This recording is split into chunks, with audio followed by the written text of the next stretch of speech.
અમદાવાદમાં આ જગ્યાએ સવારમાં ગાંઠિયા અને ફાફડા બનવાના ચાલુ થાય એટલે 2 થી 4 કિલોમીટર લોકોની ઊંઘ તો ભાઈ આ સુગંધથી જુડી જાય. એલાર્મ મૂકવાની જરૂર જ નહીં, બોલો. અને પછી થેલા લઈને ભાઈ ઊભા રહી જાય લાઈનો લગાવીને અહીંયાના ગાંઠિયા, ફાફડા અને જલેબી લેવા માટે. અને દર 10 થી 15 મિનિટમાં ભાઈ પરાતોની પરાતો ભરીને ગાંઠિયા અને ફાફડા બને. અને ભાઈ કઢીના તો તપેલા ને તપેલા ભરીને બને હો. અને લોકો ભાઈ 15 થી 20 જણાના ટોળામાં ગરમા ગરમ ફાફડા અને ગાંઠિયાની જોડે કઢી, ચટણી, સંભારો અને મરચાની મોજ માણે. અને 5 કે 10 નહીં ભાઈ, છેલ્લા 35 વર્ષોથી ગાંઠિયા અને ફાફડામાં એક જેવો ટેસ્ટ અને ક્વોલિટી લોકોને ખવડાવે છે.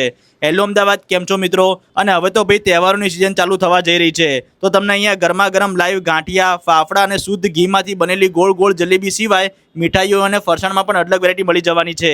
અને માવાથી બનેલી મીઠાઈ હોય કે પછી ડ્રાયફ્રૂટથી બનેલી મીઠાઈ, બધી ભાઈ જાતે જ બનાવે છે. ટૂંકમાં કહું તો ભાઈ ખુદ જ મેન્યુફેક્ચરિંગ છે. રક્ષાબંધન ઉપર તમને અહીંયા જોરદાર અલગ વેરાયટીના હેમ્પર પણ મળી જવાના છે. અને તમે સ્વિગી, ઝોમેટો ઉપરથી ઘરે બેઠા પણ ઓર્ડર કરી શકો છો. તો રાહ ના જુઓ, હવે તહેવારોની મોજ માણવા માટે અને મીઠાશથી ભરવા માટે વિઝિટ કરો ગુરુકુળ રોડ ઉપર વર્ષોથી ધૂમ મચાવતા તેતના ગાંઠિયા રથમાં. લોકેશન અને કોન્ટેક્ટ નંબર તમને રીલ અને કેપ્શનમાં મળી જશે. અને હવે બીજા વિડીયો જોવા માટે અમારા પેજને ફોલો કરી લેજો. Thank you.